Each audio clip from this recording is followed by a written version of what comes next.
guys, it's Simon here. This is going to be a pretty quick episode of the segment Simon Says, where I recommend things in the entertainment industry you lot should be keeping your eye on. The reason it has to be quick is because down here it's like 17 minutes to midnight and both Mum and Alex are sleeping, so I really don't want them waking up and telling me to go to bed. I have got school tomorrow morning, so hopefully I'm not too tired. So I'm going to get quickly through this. It's only 2 videos which can only take up like a little bit of time, so this may be the shortest one I've done. The rambles are definitely still on for tomorrow, so hopefully we get stuck into this and start off on a nice note. Anyway, the first thing I'm going to look at is the new single from Samantha Jade called Shake That, which features Pitbull. Now, Samantha Jade is one of my favourite Aussie artists. She is literally like Kylie Elegance mixed with a cute kind of a persona that is really like, she's a superstar, but also she's your homegirl. Like, you get what I mean? Like, she's literally the nicest person. And it's that kind of humility that gets you far in the industry. However, at the beginning, she obviously had some struggles. She's a little bit similar to, I think, Megan Lindsay from The Voice, whereas they were both signed to a label and then dropped in a way. And they both used their particular shows, The X Factor and The Voice, to relaunch their careers or try and get back into the industry and give it that last shot. And they were both paired with a friend of theirs. Sammy was paired with Guy, who had heard her quite a few times and was a friend of hers, and Blake was paired with Lindsay, and Blake Shelton obviously had Lindsay had opened several concerts for Blake. So there were similar things on that part. And there were similar criticisms of, oh, the mentor's a friend, they don't deserve to be here, sort of thing. However, there's one thing that one had that didn't match up. It was that one amazing performance that catapulted them to winner. And Sammy had that with her cover of Heartless by Kanye West. If you haven't seen Sammy's cover of Heartless yet, literally get on it, search it on YouTube. It is so good. Megan didn't have that moment where she shone really brightly, and Sammy's moment really shone because she was the first X Factor contestant with one of their performances to go to #1. So Megan kind of lacked that little bit of polish, and Sawyer was pretty popular as well, but Sammy managed to saw her way to a win. Ever since then, Sammy's been releasing pop hit after pop hit with stuff like Firestarter, Soldier, Sweet Talk, Up. Like, literally, if you get the chance to go and look at this lady, Samantha Jade, on YouTube, she is amazing. So, I had intended to get a little bit of audio from Shake That, which will come out early tomorrow morning, so I'm really excited. I couldn't find the audio clip because it had been deleted, and it was a little bit on Sunrise, but what Sammy decided to do in compensation, and I'm not sure if she's realised that that particular video is gone or if Sony have just taken it down, is that Sammy's posted a link to a few parts of her video for Shake That. So I'm going to watch those instead. It's literally my first time actually seeing anything to do with Shake That, because even though she kind of released the track on Spotify a week early, I've kind of been keeping my distance because I want it to come out on the day and for me to enjoy it. So hopefully this goes really well and really all over the place. I'm hoping it's good, I'm hoping she's sexy, but I'm also hoping that I have to keep the volume down because I don't want the girls waking up and telling me to go to bed and busting the video, so I'll keep it at 63, it seems to be loud enough.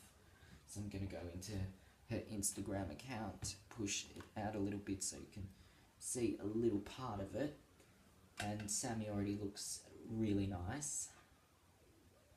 Let's see what we've got. This is the little video teaser for Shake That.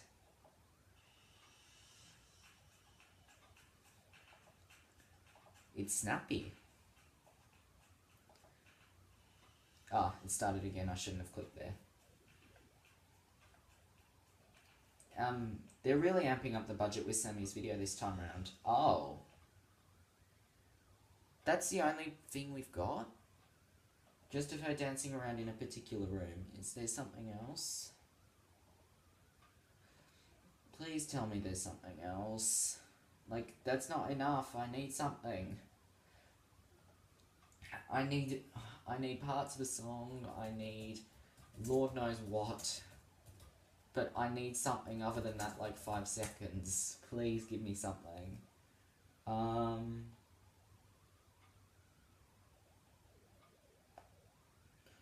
They've already posted words and things. Is this the same one?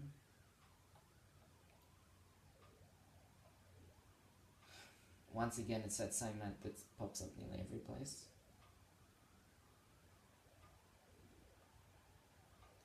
Oh, that's just a crap version of it.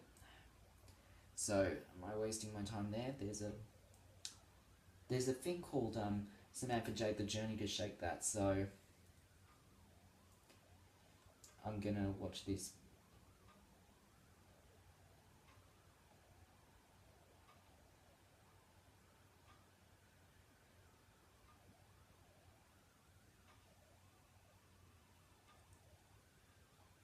Oh, this is one of these fandom videos. I think they may have made another one. They did this initially for when the album was going to come out in 2013, and I'm so proud of her. Oh, X Factor Around the World for Sammy was amazing.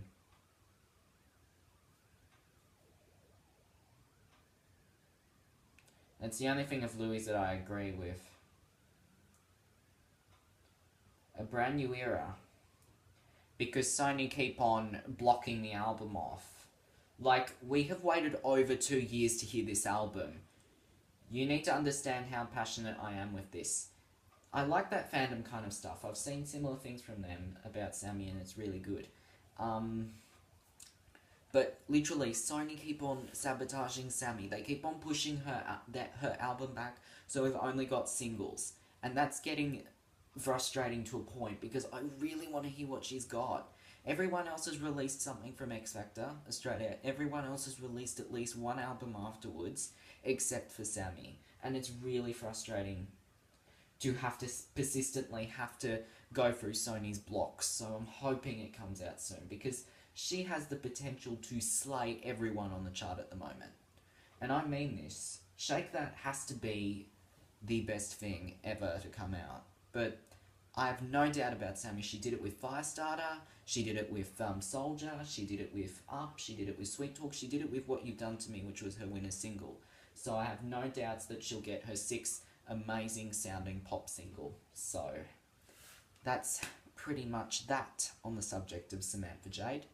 Like I said, go and look her up on YouTube. She's really good. And with only 9 minutes left until midnight, 9 minutes until Shake That's finally going to be on the iTunes store, and I'm really excited. One more thing, and I'm probably going to regret doing this. The first mini trailer for American Horror Story Hotel popped up a couple of days ago. I have been avoiding the trends so much because I've wanted to react to it with you guys. Apparently I asked my sister about it and she said that it was boring, but I got a kind of like, I saw a photo on Gaga's kind of like Instagram, or was it Twitter or something like that, or Facebook. It was Facebook. With her holding a script of the show which was all covered in red, and the episode title was Checking In, and it's written by Ryan Murphy and Brad Falchuk, who are the creators of the show. So this is going to be another amazing premiere. So, and Gaga's character's a villain because she wants to be a villain. Gaga said she wanted to be a villain, and Ryan gave that to her, and apparently there's no musical numbers, so we're going to see her really acting, which I'm really excited about. However, what I am concerned with is the fact that they could potentially be killing off Sarah Paulson's character, apparently, according to stuff there. I think the characters' name's a little bit disconcerting for me. Let me just see.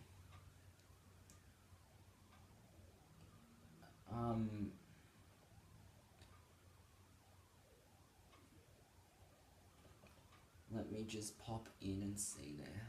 Oh.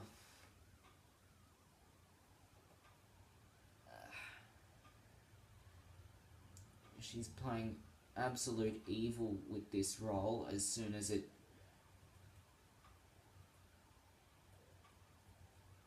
What's her character name? I don't want to know if she's a villain or not. I need to know her character name. Hotel.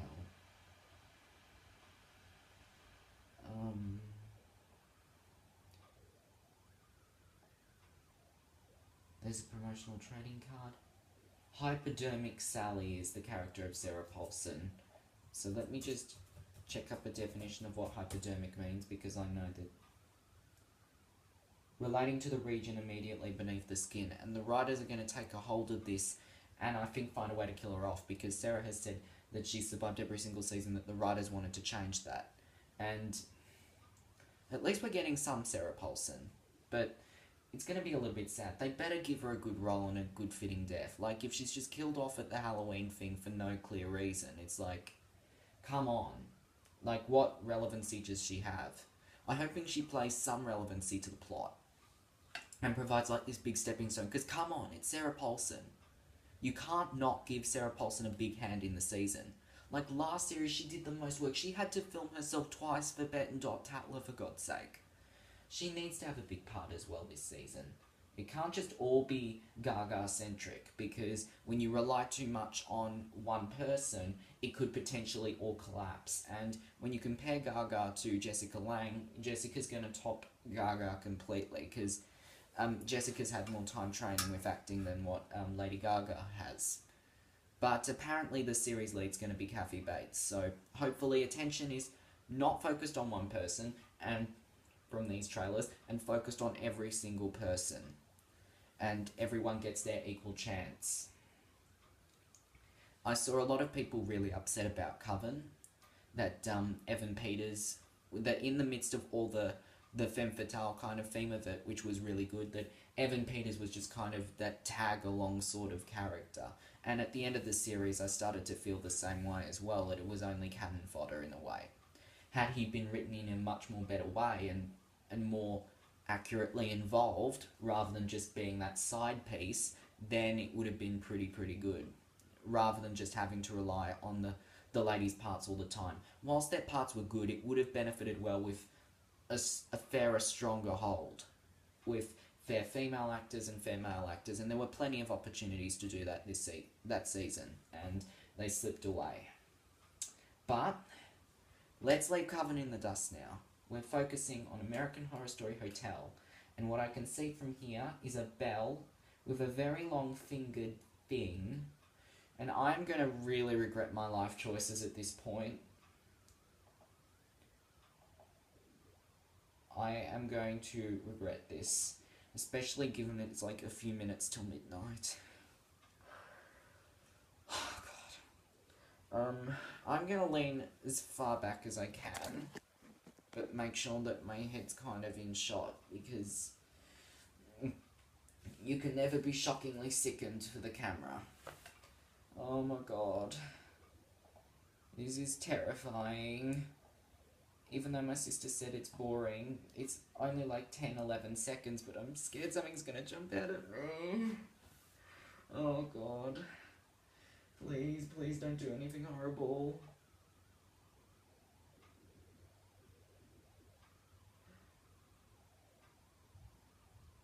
Oh.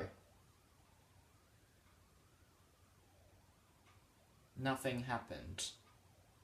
That is quite possibly the biggest intense letdown. But it's at least something. We've got to start it on something. And Gaga's character, I'm gonna guess from that kind of diamond bejeweled hand, is a very famous socialite. I'm gonna make that call now. I think she's gonna be that really posh person. And also, I thought about this theory, and I'm guessing something that might happen, but I'm certain that it has to. Ryan Murphy said that there'd be characters that could be returning, but then again, Ryan Murphy isn't precisely the best source of information from this show because he can tend to twist words in a way and then just completely go back on it like a few episodes later. He said that there'd be returning characters. Now, that got my head thinking. They've got a Halloween two-parter with this series. What if... No, hang on. Now I'm trying to get it back in. The murder house lets people out at Halloween, but they have to come back the next day. That's been outlined already in season 1, and now that they're letting all the other characters in. What if we finally get some closure on Tate and Violet's relationship? I could totally see Tate and Violet checking into the hotel, Violet with this really, really dark side, and them going berserk on the other guests in the hotel. Now that's the type of Halloween special that would get everyone roaring. Like the fans really happy about the resolution and everyone really intense, because when it comes to Evan Peters and Thaisa Farmiga, their relationship and chemistry pulled in a lot of attention in that first and third season, and not to mention the fandom reaction to Tate Langdon was pretty positive, despite the character doing several fucked up things. Look, I like Evan Peters, and I like his portrayal of Tate, but I don't specifically like Tate as a character. I like the development, but I don't like Tate as a character due to him doing all those fucked up things. I can appreciate Evan's acting, and all the other things that build it involved with the character, the writing of the character, but I just can't like the character. It's kind of like how we all can't stand Hayden. Like, cannot stand her, no matter what.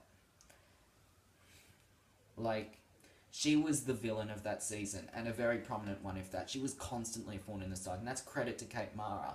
And I like Kate Mara's acting. She was absolutely awesome, but her character was just a thorn in the side and really pissed a lot of the viewers off, which was the intention, so good on her for nailing that. It's kind of more of the same thing. Evan's going to get to play that evil character as well, apparently, from what's been said. Like that season 1 Tate-ish sort of thing, so I think it would be really cool. And apparently character's got like this secret room like 64, so I'm literally really pumped and on edge to see what Ryan has done with the character that Evan's going to be playing. It's going to be intense. I hope that this season shapes up to be a really good one, because a lot of people were bitching about Freak Show, and I didn't get the bitching about Freak Show. Sure, it had some confusing moments that needed a bit of time to wrap its head, but to me it was probably the best season since Asylum. Asylum will remain the best one, and that's purely because of all the acting and the real kind of American Horror Story type of thing. Like, the nitty-grittiness of Asylum is exactly what a horror story should be. Of course, you need to have your light moments in there as well, but the acting of Asylum, you cannot deny plot twists with the aliens, whatever, that you may not have liked. You have to admit, the acting in Season 2 was on point from everyone. There was not a dull foot out of shape. Okay, it is now midnight. It is way past my bedtime. I'm kind of like Lilo in like Stitch the movie. It is so past my bedtime type of thing. So I'm going to wrap this up, go and get some 40 winks, and then hopefully when I wake up, down here it'll be Friday morning, but over in the UK it'll be Thursday evenings, and the Big Brother finale will be airing. So guys, I need you to vote for Joel. If you want... Hang on. This will go up after the final's been posted, so if you're watching this, I hope Joel wins. Fingers crossed. Okay, I'm signing off now for the evening, or early morning anyway, and there's nothing else left to say other than bye guys, see ya.